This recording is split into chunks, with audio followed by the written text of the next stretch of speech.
Welcome to the Flex Forward podcast, where grit meets growth. With your host, Nick Espanet, bringing you stories of resilience, reinvention, and the real climb to success.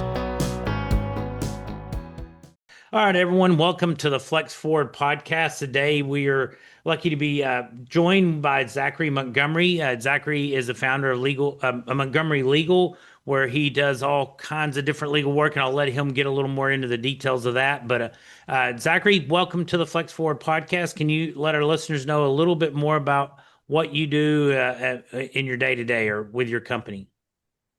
Sure. No, and thanks for having me. I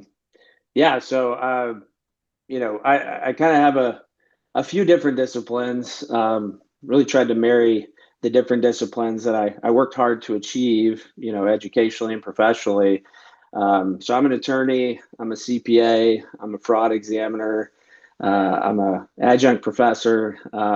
There's a lot of different things I wanted to do. I guess I'm still trying to figure out what I want to be when I grow up. But so I started, a few years ago, my own law firm, and really just tried to utilize that diverse background to best serve my clients. And so the conversations I've consistently had over the years have been in the areas of mainly federal taxation, estate planning matters, and business related matters.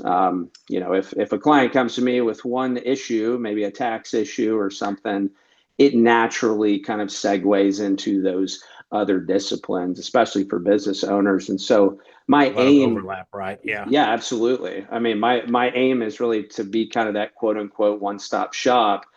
So we're not having to coordinate with a bunch of different advisors necessarily, but we can just kind of have all these comprehensive conversations and solutions, at the same time. So That's great. It's awesome having that all kind of under one roof or on one phone call to not have to, all right, now let me call the CPA. Now let me call legal and different areas. So that's awesome. So lots of training. So, probably a lot of competition in each one of those fields. What sets you apart above other lawyers or CPAs that are out there? yeah, so there's not that many attorneys and CPAs. I learned in law school that most attorneys want to have nothing to do with numbers. And then on the other side, CPAs, can only go to a certain point, in their ability to give advice or, draft documents or those sorts of things. And so, there's kind of what I saw, a limitation in each, respective field. I was like, well, I'm never one that's just okay with just enough. I want to be able to, no, I don't want to stop there. I want to take it further. And so I've really been able to do that, kind of marrying those two disciplines. So I think that really sticks out. I mean, in some spaces, I would say, like, especially if a client comes to me, and just wants to deal with a tax related issue, they may be a tad intimidating because they're like, no, I just need a CPA. I don't need an attorney. But it's just changing that narrative, saying, no, I'm not against you here. No, you're tapping into that additional resource if you needed it. So That's funny you say that most attorneys don't want to have anything to do with numbers. I have a daughter that's a sophomore down at A&M, and she wants to go to law school, and she got through her math class and got her B. So she's definitely loves the words and the talking and that the other part of the world. And I'm pushing her. I'm like, you at least need to take a finance or economics so you know what, if one day you own your company as a lawyer, you know how things are working underneath. Don't take basket weaving as an elective. Apply your time well. So absolutely. So that is funny when you said that. I thought of her. I guess it's a very bright kid, but she's math is not. But it's funny because my wife and I both are more math oriented, science oriented, and she did not gather that from either one of us. So is there something as you've gone through building your career that you found came easy to you that others might have found challenging? I think with the kind of running the business side of it and kind of, understanding that underlying business aspect, It sounds like similar to your daughter. I mean, I grew up in a home with, yeah, very much financial minded parents. They were actually both finance majors. I also grew up around, family owned businesses. And that goes back more than one generation. And so kind of having that entrepreneurial spirit, but also that more business mindset Mhm. were certainly assets and continue to be assets that I can utilize. Because that was a piece of advice I got by more than one attorney before I even went to law school. And it sounds like you're giving similar advice to your daughter, which was, hey, do yourself a favor and at least establish a foundation in business. Like, it would do you well not to go the quote unquote typical route of a poli sci major or an English major, but actually go to business school Mhm. and get that foundation to help you then take that further in your career. And so I think that was sound advice then, and I would give anybody else that was looking to pursue the same career the same advice, because that has helped. So that's not been a worry on my side, of growing That's my own awesome. firm. Yeah. And I encourage folks, even kids now, if they're going to med school or some kind of healthcare, take eventually, because even as a doctor, you're running a business, even if it's not, you need to know what's going on. And I had a friend who was a doctor and had a lot of money embezzled underneath him just because he was so focused on patient care, did not realize that this money was being siphoned off underneath him. Like, you at least need to know like how your P&L works and have a basic understanding so you can look and go, something, these numbers just aren't connecting here.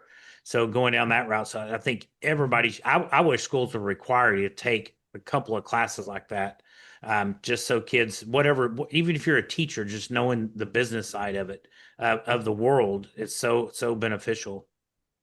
Agreed. Yeah, no, I mean, I teach estate planning, local university, and that's one of those classes. I'm like, this should be a mandatory course. I mean, there are various courses that really should be mandatory to really emphasize the importance of things. Because unfortunately, I run into way too many scenarios where these things weren't taken care of, and it just creates a lot of frustration, heartache, cost, time on the back end, and No, you for know, sure. We went through asset protection and estate planning, all that. My wife and I, it was a fire hose of information to get all yeah. that set up. It's not fast. It took us a good while to get it. By the time we reviewed everything, and highly recommend it though, just for peace of mind and just safety, as you kind of, at some point, I guess you only need insurance, but once you start building some net worth or exposure, then you definitely need to have all that stuff. So Yeah. reach out to your legal professional for that.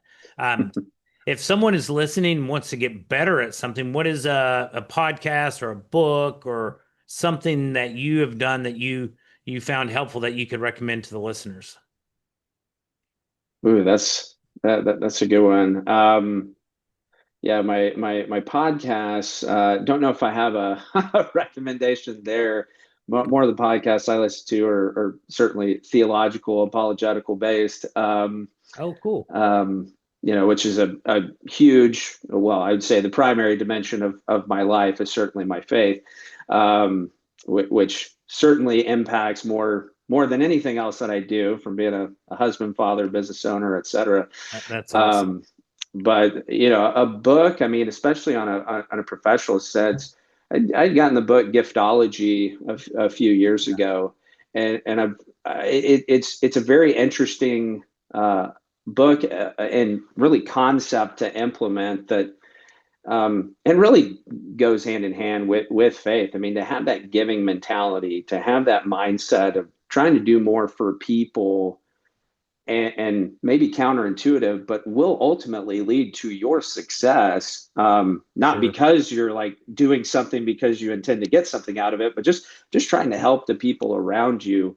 It will pay dividends. It may not be on your timetable, but it will pay dividends.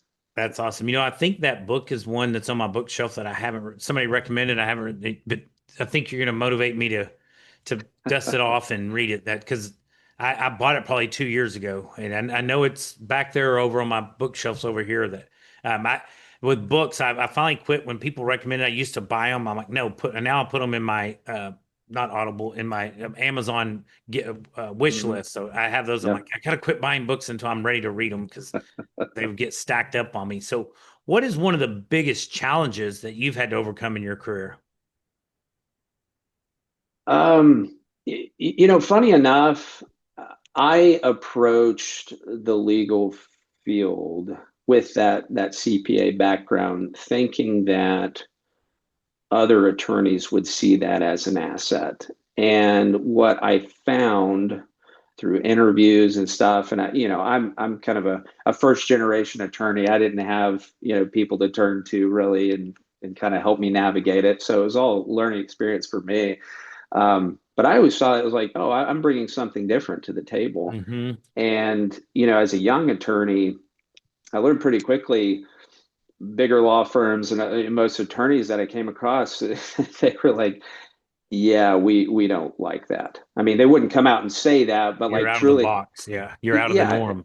it was a you've been trained to Mhm. think and analyze things from a certain perspective, which is and when we're dealing with new attorneys, it's like, no, we want to train you We want to our mold you. way. Yeah. Yes. And I'm not I guess I didn't fit that mold. But I haven't done most things, the traditional way. I like breaking the mold. So it was certainly, where I thought my career would go. That issue kind of crept in at more than one phase. Because, I've worked at CPA firms, I worked at law firms, before going out on my own. And CPA firms don't quite know what to do with you because they're like, well, but you're an attorney. Like, we're not sure how to utilize that. And then attorneys, yeah, I kind of have that like, yeah, you're not quite the typical attorney because you have this other split personality, if you will, as a CPA. That's so interesting So that they would look at that. Well, it sounds like things are going well with what you're doing. As a lot of people start having success, they start considering passive income or different ways to create it, and that may eventually replace their active or supplement it. Have you ever had any thoughts on passive income? oh, certainly. I mean, I talk with a lot of my clients, being in North Texas, I feel like every other conversation is about, real estate investments and, those type of ventures. So, um, usually talking about that or throwing around the bullpen with realtors and that sort of thing, just what's going on and what opportunities there are. That's certainly a big source, but I also work with many advisors, in the financial world and stuff like that. Oh, So, yeah. making your money work in the background while you're actually trying to actively earn, and then taking advantage of the tax benefits, of a lot of those different pursuits, either on the real estate front or especially in an investment portfolio. Just having a conversation this morning, actually, with an advisor, about tax loss harvesting, with a lot of investment accounts stuff. So it's making your money work in the background, but doing it in an intelligent way. So you're actually bringing home most of that and Yeah, not giving it you're to the keeping government. yeah, most of it in your pocket. With when our world, the bonus depreciation, 100% bonus depreciation coming back. I saw on your Yes. website, I think you had something about the big beautiful bill, and so Yeah. yeah, that's been huge for us to get that back. So exciting stuff. So as for wrapping up the interview, do you have any new or exciting plans, initiatives that you're looking to put out in the next year, 6 months to a year? Yeah. I think in light of recent events. I'll keep it generic like that, just with what's going on with society and just I feel like the turmoil that is. It's interesting. I do a fair bit. I mean, I run my own firm. I'm a husband, a father. I'm a leader in my church. I try and get involved, civically as well and society. I mean, I never feel like I'm doing enough. And so that's one of those elements. I'm like, well, I could be doing more. I could always be doing more. I want to be exhausted at the end of each day. I think that's the right way to approach it. And not to say I'm not right now, but I'm like, well, I'm sure I could be more tired. like let's Sure. keep going. And so, I've really been looking at maybe pursuing my own podcast actually, or just a way to engage people, and really marry the important elements of my life outside of being an entrepreneur and seeing my role as an attorney and CPA as helping people. I mean, truly, that's the root of what I'm trying to do, but also marrying that with my faith, and then being that good husband and father. I mean, so there really are those elements that there's a lot of overlap. There's constant overlap. Sure. And to be able to address all of those topics, in an integrated fashion, I would like to pursue that, and have been kind of making plans to do that. So That's awesome. Well, I look forward to hearing when you start getting out there. Definitely make sure I get an email. I'd love to hear about it. So, Zachary, yes, thank you so much for your time today and sharing insights and tips with our listeners. If people would like to get in contact with you, what's the best way for them to reach out to you? Yeah, so a few different ways. My website, probably the easiest way to see more about my firm and me, and you can also kind of see a little bit of my contact info there. So that's M as in Montgomery, mlegaltx.com. Other than that, you could shoot me an email at Zachary@mlegaltx.com. Awesome. Great stuff. Thank you so much for joining us today and giving such valuable information to our listeners. And thank you very much. Yeah, thanks for having me. I appreciate it. Thanks for listening to the Flex Forward podcast. If you've got grit, growth, and a great story, visit flexforwardpodcast.com/guest to apply and join us on the show.